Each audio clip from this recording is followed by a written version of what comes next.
The Haynes Valley route is an expert, one-way, 16-kilometer hike in Lynn Headwaters Regional Park that takes you through technical terrain and up 1,089 meters in elevation from BC Mills House to Grouse Mountain Resort in approximately 8 to 10 hours.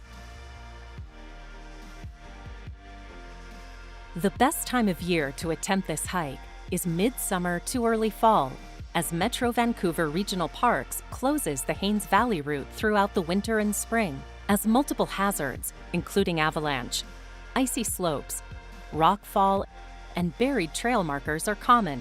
Therefore, check if the trail is open on metrovancouver.org before heading out. As with every hike, make sure you carry the essentials, which includes packing warm and waterproof clothing, a good pair of hiking boots, a headlamp, and extra food and water. If you're attempting this trail in early summer, micro spikes are recommended. Also, with limited phone reception on this trail, we suggest you bring an emergency communication device. Always check the local North Shore weather forecast, along with the Metro Vancouver Regional Parks website for updated trail conditions before heading off. It's important to remember that you will be venturing deep into the backcountry and up into exposed alpine terrain where heavy rain, strong winds, snow, and freezing temperatures are common well into the summer. Make sure you leave a detailed trip plan with a trusted contact. For a quick and easy way to file a trip plan, download the AdventureSmart app at any leading app store. Now, let AdventureSmart guide you through this challenging Vancouver trail. This hike can take up to 10 hours, so we recommend you begin before 9. Start by heading up Lynn Creek on the Lynn Loop Trail for approximately 2 kilometers. As the Lynn Loop Trail turns into the Cedars Mill Trail, it narrows slightly and becomes less maintained. However, travel is still easy up to 3rd Debris Chute. You'll know you've reached 3rd Debris Chute when you arrive at an open clearing with loose rocks. Take your time moving over these rocks, as twisted ankles are common here. As you re-enter the forest, the 3-kilometer section of trail to Norvan Falls is known as the Headwaters Trail and is graded as intermediate. Some small sections here require you to scramble up and down small stream banks, which can be slippery, so take your time and watch your footing. Norvan Falls is a 10-minute detour from the main trail and well worth the visit if you have time. Be careful on the rocks around the falls, as they are often very slippery, and tumbles here are a common reason for calls to search and rescue. Beyond Norvan Falls, the trail continues across the suspension bridge and up the valley for another kilometer to the Haynes Valley and Lynn Lake Trail junction. At this junction, make sure you take the signed left-hand trail towards Haynes Valley. Going straight will take you on the Lynn Lake route. Beyond here, the intermediate trail turns into an expert route, so if you find it difficult getting to this point, we recommend you do not go any further. Once you're on the Haynes Valley route, you'll arrive at a river you need to cross. It's extremely important that you do not cross the river if it is swollen or flooded, as falling in the water could have severe consequences. If you can't cross safely, do not go beyond here. If you do choose to cross, use extreme care as you make your way across the large log. In late summer, when the river level is low, it may be possible to hop across the rocks and avoid the log.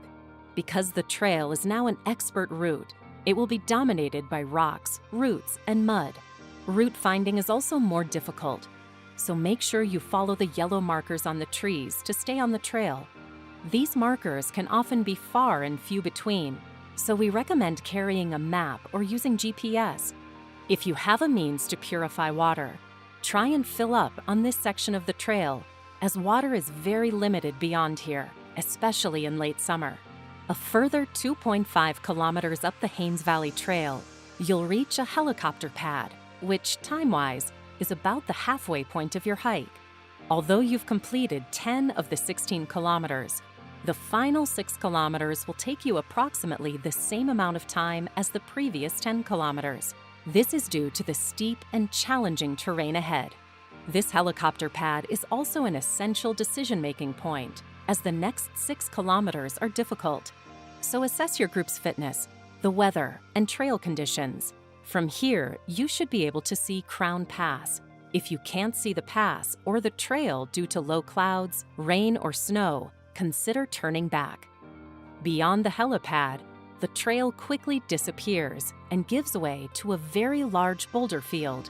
From here, the route is sparsely marked with rock cairns and orange markers, so take your time ensuring you move from marker to marker and use your map and GPS to help you with route finding.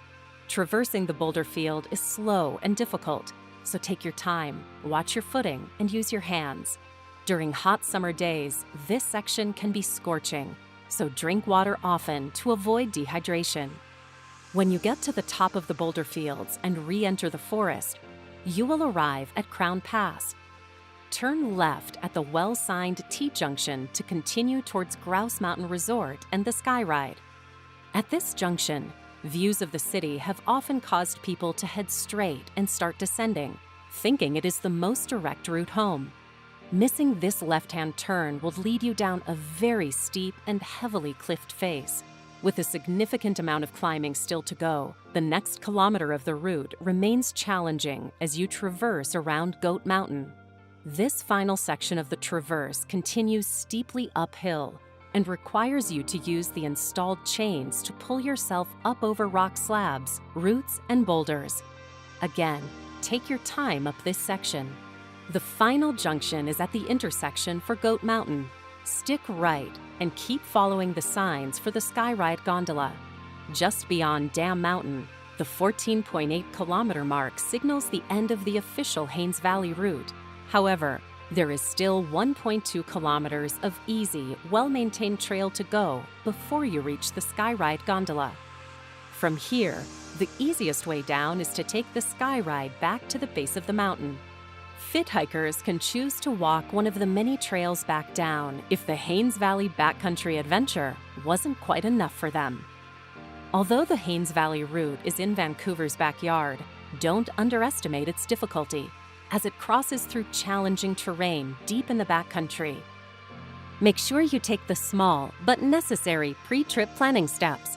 Get the training and take the essential equipment to successfully and safely complete this hike.